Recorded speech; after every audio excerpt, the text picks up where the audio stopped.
Hey, this is Nick Moke for Digital Trends. What we've got here today is the Nokia E72. This is the latest phone in Nokia's E series. It's a really solid feeling and beautiful phone, flawed in some ways, but might be a nice compromise for some people who are looking for a BlackBerry type phone. Currently only being sold unlocked, but that's okay. We will give you guys a rundown of some of the things we liked and what we didn't like.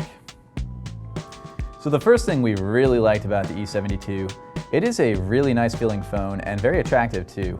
You can see there's actually these accents around the side and this thing on the back. That's actually steel. That's not flashy chromed over plastic, and it feels that way. It has a really nice heavy weight to it, and it just feels very solid. It's one of probably the best feeling phones we've ever handled. It's right up there with the likes of an iPhone, which to us feels very solid, maybe even better than that.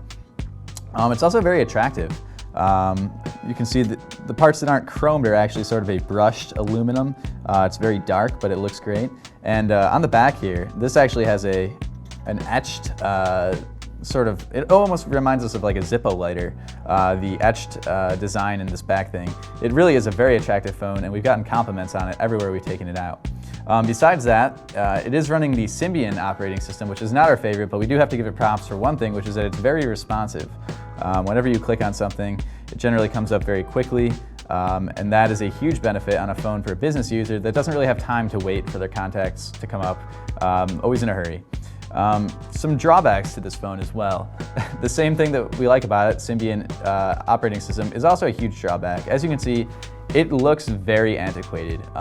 This particular interface S60, the last time that it was actually majorly overhauled was in 2005, and it sort of looks the part.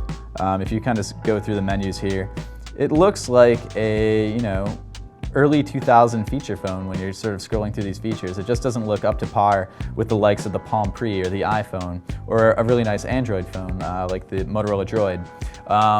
Also have a problem with this optical trackpad here. Now this is something we really had a lot of hope for. It seemed very cool. So this black square in the middle of the directional pad is actually a trackpad almost like what you would use on a laptop. You drag your finger on it and it scrolls. Unfortunately, there's ridges around the outside here that really prevent you from getting a good swipe on it. So you can only, as you can see, you can only really move one option at a time by swiping on this thing, unless you make a really exaggerated motion.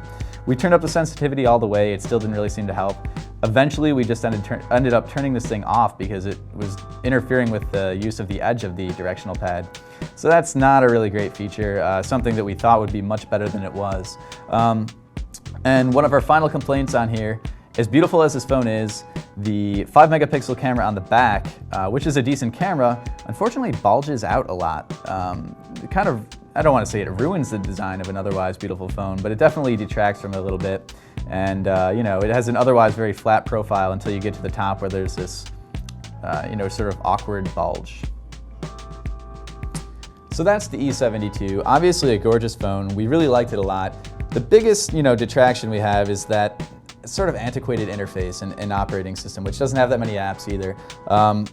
Honestly, if you're the kind of person that is a business user that's really getting this phone to contact people, keep track of your contacts, do a little bit of browsing, it might do the job. If you're looking for more of an entertainment phone, this is not it. And it's an unlocked phone, which means it goes for over $400, pretty spendy, so wouldn't really consider it unless you fall in love with the styling and are not completely obsessed with getting an entertainment phone.